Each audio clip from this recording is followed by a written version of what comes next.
Hello friends, आज हम लोग महात्मा बुद्ध के जीवन परिचय के बारे में हम लोग समझेंगे। महात्मा बुद्ध के जीवनी के बारे में हम लोग जानेंगे, जो कि आपके सिलेबस में महत्वपूर्ण अंग के रूप में रखा गया है महात्मा बुद्ध के बारे में।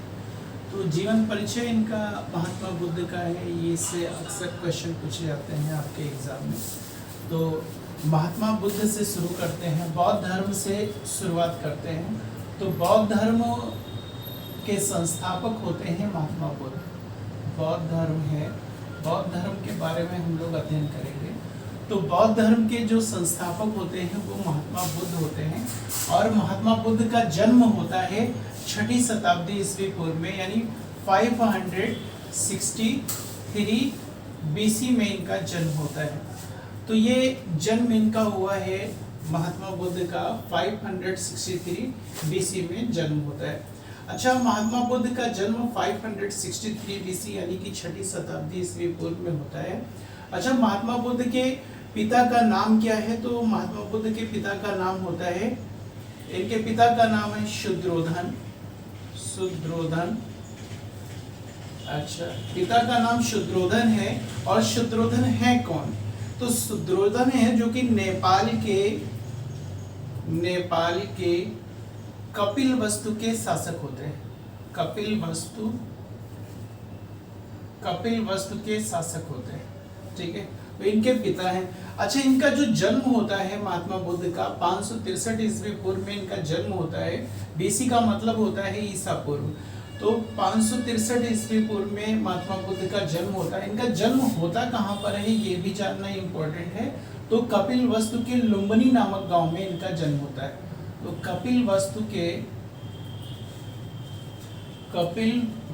के लुम्बिनी नामक गांव में, ग्राम का नाम है लुम्बिनी नामक गांव में इनका जन्म होता है।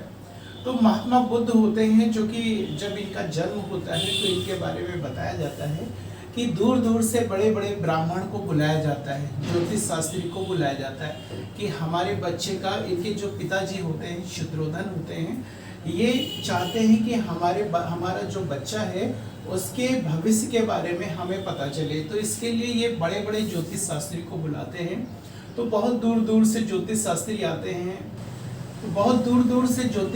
आते हैं, और इनके भविष्य के बारे में बताते हैं, महात्मा बुद्ध के भविष्य के बारे में बताते हैं, भविष्यवाणी करते हैं। कुछ ज्योतिष शास्त्री होते हैं जो कि बताते हैं कि महात्मा बुद्ध बड़े होकर बहुत बड़े साधु संत बनेंगे। कुछ ज्योतिष शास्त्री बताते हैं नहीं, ये चक्रवर्ती राजा बनेगा। कुछ ज्योतिष शास्त्री बताते हैं या तो ये बहुत बड़ा सम्राट बनेगा या फिर कोई बहुत बड़ा साधु संत बनेगा। लेकिन एक ज्योतिष शास्त्री ऐसा होता है जो कि महात्मा बुद्ध को देखता है, वो बूढ़ा होता है ज्योतिष शास्त्री, और इसके बाद में रोने लगता है। वो रोने क्यों लगता है? क्योंकि उसका कहना था, जब उससे लोगों ने पूछा, जब शुद्धोधन जी ने पूछा, जो कि महात्मा बुद्ध के पिताजी हैं, इन्होंने पूछा कि अच्छा क्यों आप रो क्यों रहे हैं? तो उन्होंने कहा ये इतना बड़ा साधु संत बनेगा कि जिस समय ये अपने ज्ञान को प्रसारित कर रहा होगा, जिस समय ये प्रवचन दे रहा होगा, उस समय हम दुनिया में नहीं रहेंगे, तो हम इसके ज्ञान से वंचित रहेंगे। इसलिए मुझे अफसोस है कि मैं उस समय जिंदा नहीं रहूँगा। तो ये इसीलिए अब शुद्धोधन है। अब शुद्धोधन तो बहुत ज़्यादा आश्चर्यचकित होते हैं। अब उनके दिमाग में आता है कि कैसे इसको रोका जाए कि ये बड़ा होके साधु संत ना बने, बल्कि हमारा जो उत्तराधिकारी है, जैसे राजा का पद है, वो संभाले, जो हमारा बेटा है। अच्छा, महात्मा बुद्ध का बचपन का नाम सिद्धार्थ होता है। इनके बचपन का नाम सिद्धार्थ है। तो वो यही कहते हैं जो हमारा बेटा है, यानी जो सिद्धार्थ है, सिद्धार्थ क्या करे, हमारी विरासत को संभाले, यानी राजपाट को संभाले। तो इसके लिए महात्मा बुद्ध हैं। महात्मा बुद्ध इसके लिए बड़ा उपाय करते हैं कि हमारा जो बेटा है वो साधु संत ना बने, अध्यात्म की तरफ इसका झुकाव ना हो, बल्कि हमारा जो बेटा है बड़ा होकर हमारा उत्तराधिकारी बने और हमारे राजपाट को संभाल ले। तो अब पिताजी हैं, अब ऐसे सिद्धार्थ का जो लालन पालन है वो सब शुरू होता है। अच्छा, सिद्धार्थ की माता जो होती हैं, इनके माता के बारे में बात कर लेते हैं। सिद्धार्थ की माता का नाम होता है महामाया। महामाया की मृत्यु सिद्धार्थ के जन्म के 7 दिन के बाद हो गई थी। इनकी जो मृत्यु है 7 दिन के बाद हो जाती है। महामाया की मृत्यु सिद्धार्थ के जन्म के 7 दिन के बाद हो गई।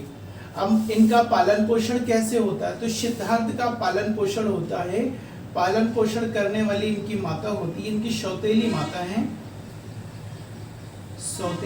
है, इनका नाम है प्रजापति गौतमी।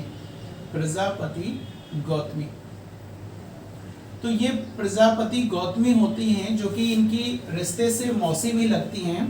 तो इनकी मौसी हैं जो कि इनका लालन पालन करती हैं। इनकी सौतेली माता होती है प्रजापति गौतमी, और इनका लालन पालन वो शुरू करती है। अच्छा, अब सिद्धार्थ हैं, सिद्धार्थ जब थोड़ा बड़े होते हैं, इसके बाद में इनकी उम्र हो जाती है 16 साल। जब सिद्धार्थ की उम्र 16 साल होती है तो इनका विवाह होता है सिद्धार्थ का। तो इनका जो विवाह होता है, विवाह इनका होता है यशोधरा के साथ में। इनका विवाह होता है यशोधरा के साथ में। यशोधरा के साथ में जब इनका विवाह होता है उस समय इनकी उम्र 16 साल की होती है। विवाह के बाद में इनको पुत्र रत्न की प्राप्ति होती है। पुत्र का नाम होता है राहुल इनके बेटे का नाम है। तो पुत्र रत्न की प्राप्ति होती है, राहुल उसका नाम रखते हैं। अच्छा, अब सिद्धार्थ बड़े हो चुके हैं, इनका विवाह भी हो गया है, पुत्र भी हो गया है। अच्छा, सिद्धार्थ ऐसे और आयु प्राप्त करते हैं, थोड़ा और बड़े होते हैं। एक बार वो इच्छा प्रकट करते हैं कि हम अपने नगर का भ्रमण करें, नगर को हम अपने समझे। अभी इनके पिता हैं, थोड़ा उनको अफसोस होता है कि कहीं ऐसा ना हो कि हमारा जो बेटा है सिद्धार्थ है, कहीं ऐसा ना हो कुछ नगर में ऐसी चीज देख ले जिससे इसका मन विचलित हो जाए और अध्यात्म की तरफ इसका झुकाव हो जाए। तो उसके अब यहाँ पे क्या करते हैं, जो इनके पिताजी सुद्रोधन हैं, वो नगर को खूब सजाते हैं और कोई भी ऐसी चीज नगर में नहीं रहने देते हैं जो कि यानी ऐसी जो भी चीजें हैं जो विचलित कर सकती हैं सिद्धार्थ को, उनको देखने पर इनके जीवन पर कुछ प्रभाव पड़ सकता है, अध्यात्म की तरफ इनका झुकाव हो सकता है, वो सब चीजों को छुपाया जाता है सिद्धार्थ से। तो सिद्धार्थ जब भ्रमण के लिए निकलते हैं, इनके सारथी का नाम होता है चन्ना। सिद्धार्थ के सारथी का नाम चन्ना होता है, चन्ना। ये सब एग्जाम में क्वेश्चन पूछे जाते हैं। इनके सारथी का नाम क्या होता है सिद्धार्थ के? तो चन्ना होता है। अच्छा, जो सिद्धार्थ जी हैं, इनके घोड़े का नाम पूछा जाता है। घोड़े का नाम क्या है? तो घोड़े का नाम होता है कंथक। कंथक इनके घोड़े का नाम है। तो सिद्धार्थ जब नगर के भ्रमण के लिए निकलते हैं तो उस समय जो इनका सारथी होता है जिसका नाम चन्ना है, वो इनको गाइड करता है, वो इनको नगर के बारे में समझाता है, नगर के बारे में बताता है। तो अब जो इनका सिद्धार्थ जी का जो सारथी है चन्ना है, तो अब सिद्धार्थ जी पूछते हैं, अब जैसे नगर के भ्रमण के लिए निकलते हैं तो पहले दिन इनका एक बूढ़ा व्यक्ति इनको दिखाई पड़ता है। तो ये एक बूढ़ा व्यक्ति है, तो ये सिद्धार्थ पूछते हैं ये जो व्यक्ति है, ये जो जैसा दिख रहा है, ये ऐसा क्यों दिख रहा है? तो जो चन्ना है, चन्ना ने बताया कि ये व्यक्ति है, ये ज्यादा आयु का व्यक्ति हो गया है। जब ज्यादा आयु का व्यक्ति हो जाता है तो वो इस तरीके से दिखने लगता है। तो पहले दिन तो इन्होंने बूढ़ा व्यक्ति देखा। अगले दिन जो है सिद्धार्थ ने फिर भ्रमण करने की इच्छा जताई नगर भ्रमण के लिए, तो अगले दिन फिर ले जाता है ये इनका साथी सिद्धार्थ को। तो अगले दिन जब ले जाता है तो अगले दिन जब दिखाई पड़ता है, एक नया सीन दिखाई पड़ता है, एक बीमार व्यक्ति दिखाई पड़ता है। बीमार व्यक्ति, जो बीमार व्यक्ति है वो दिखाई पड़ता है। जब बीमार व्यक्ति दिखाई पड़ता है तो सिद्धार्थ पूछते हैं कि ये व्यक्ति है जो कि ऐसे इस अवस्था में है, ये कराह रहा है, क्यों कराह रहा है? तो चन्ना इनको बताता है कि ये जो व्यक्ति है ये अपनी बीमारी से त्रस्त है और इसको कष्ट है। तो अब इनको जब दिखाई पड़ता है कि बीमार व्यक्ति है, इसको कष्ट भी है, तो इन्होंने देखा कि जीवन में ऐसा भी होता है। इसके बाद में तीसरे दिन ये भ्रमण के लिए निकलते हैं। तो तीसरे दिन इनको शव यात्रा दिखाई पड़ती है, शव यात्रा।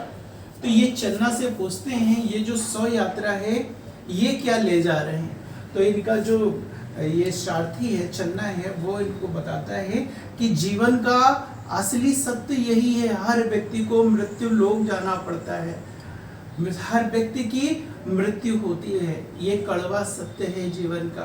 तो अब ये सब चीजें सिद्धार्थ को समझ में आ जाती है। इसके बाद में सिद्धार्थ होते हैं जो कि इन सब चीजों का चिंतन मनन शुरू करते हैं। इसके बाद में जब सिद्धार्थ की आयु 29 वर्ष हो जाती है, 29 वर्ष इनकी आयु हो जाती है, और 29 वर्ष की आयु में सिद्धार्थ क्या करते हैं, सिद्धार्थ 29 वर्ष की आयु में घर को त्याग देते हैं। सिद्धार्थ 29 वर्ष की आयु में घर को त्याग देते हैं। अब सिद्धार्थ की आयु 29 वर्ष हो, अब सिद्धार्थ की जब अवस्था 29 वर्ष की होती है, उस समय सिद्धार्थ की जब 29 वर्ष के सिद्धार्थ हो जाते हैं, तो उस समय सिद्धार्थ ने क्या किया, घर को त्याग दिया।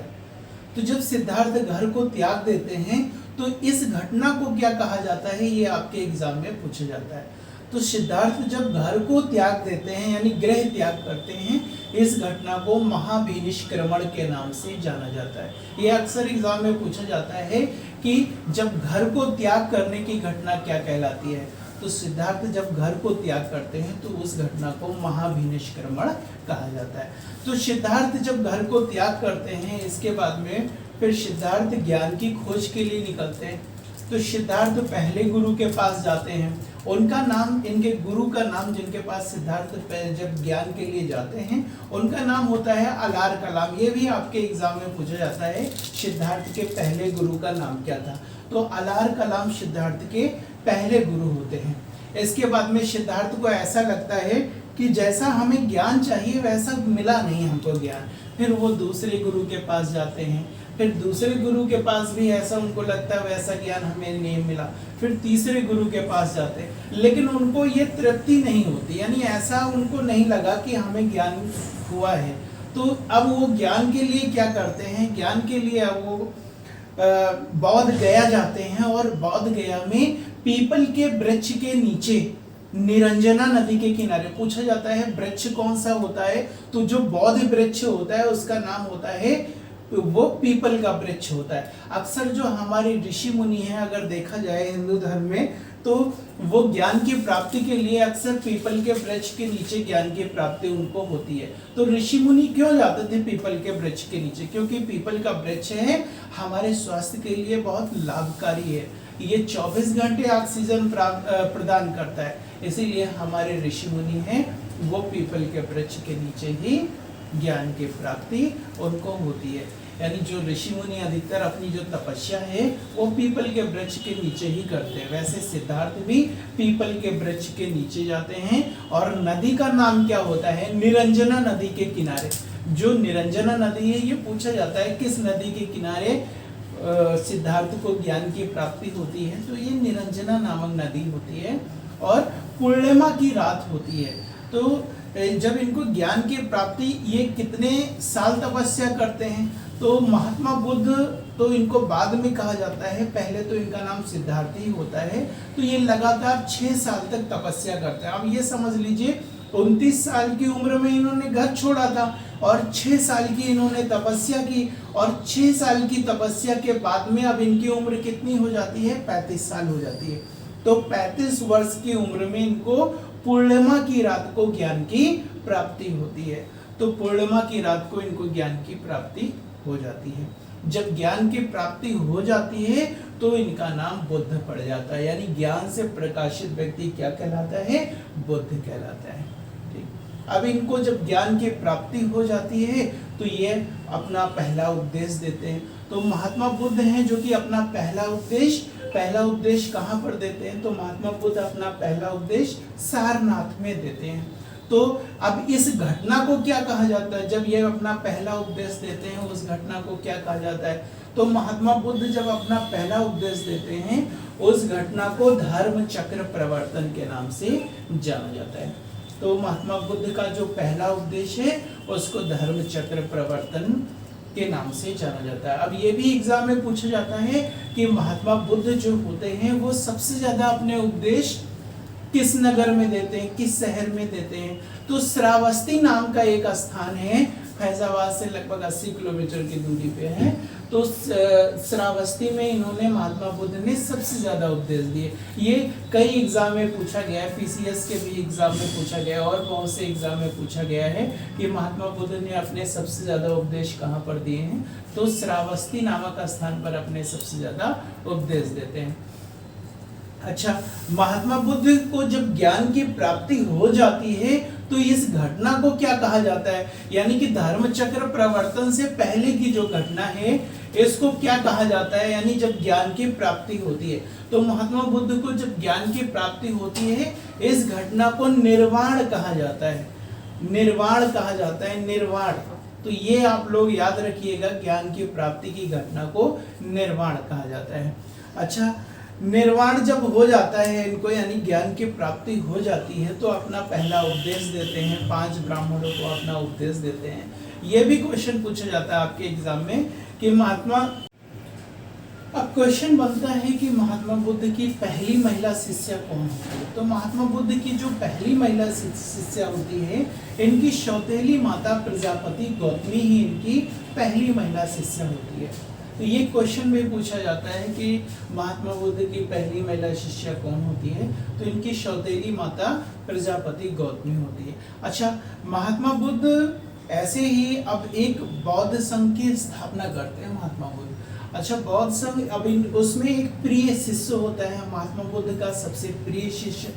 तो महात्मा बुद्ध का जो सबसे प्रिय शिष्य होता है उसका नाम आनंद होता है। एक इनका दुष्ट शिष्य भी होता है जो कि इनका सौतेला भाई है महात्मा बुद्ध का। तो इनके दुष्ट शिष्य का नाम क्या है? तो महात्मा बुद्ध के दुष्ट शिष्य का नाम देवदत्त होता है।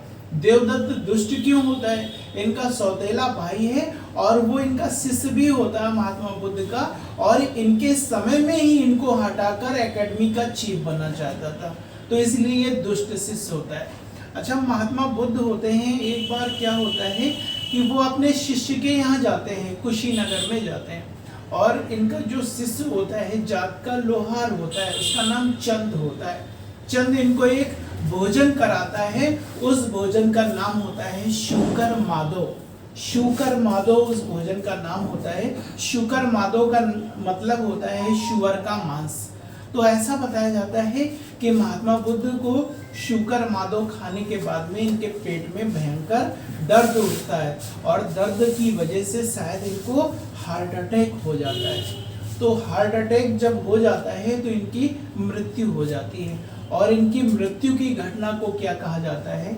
महात्मा बुद्ध की मृत्यु की घटना को महापरिनिर्वाण के नाम से जाना जाता है। तो महात्मा बुद्ध की जब मृत्यु होती है इस घटना को महापरिनिर्वाण के नाम से जाना जाता है। तो ये है हमारे महात्मा बुद्ध का जीवन परिचय, और कितने क्वेश्चन क्या कैसे क्या पूछे जाते हैं उसको हमने आपके साथ में डिस्कशन किया। ओके।